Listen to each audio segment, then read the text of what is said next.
سوات میں یتیم بچوں کے لیے سائنس، آرٹ اور کلچرل میلہ سجایا گیا۔ 2 روزہ ایکسپو میں یتیم بچوں نے اپنی صلاحیتوں سے سب کو حیران کر دیا۔ رپورٹ کریں گے شینی زادہ۔ خوبصورت دستکاری، اونی سویٹرز، گلدستے اور سائنسی ماڈلز، اس رنگا رنگ اسٹالوں پر ہر موجود چیز ان بچوں نے خود تخلیق کی ہے۔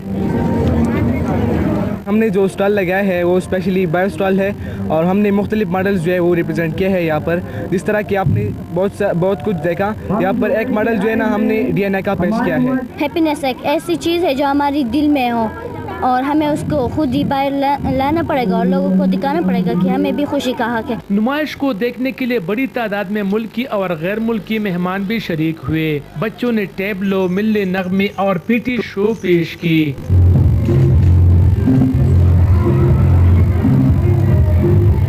2 روزہ ایکسپو کا انعقاد یتیم بچوں کے لیے ادارہ پرورش کے جانب سے کیا گیا۔ پرورش اسکول کا قیام 2009 میں عمل میں لایا گیا اور اس وقت اس میں 290 یتیم بچے اور بچیاں زیر تعلیم ہے۔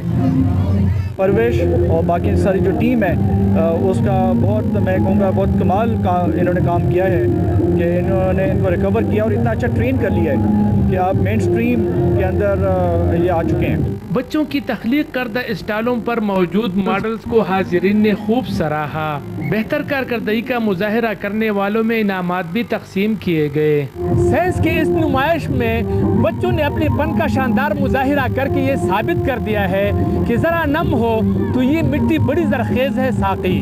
شیرین زادہ، ہم نیوز، سوات۔ یہاں وقت ہوا ہے نیوز اپڈیٹس کا۔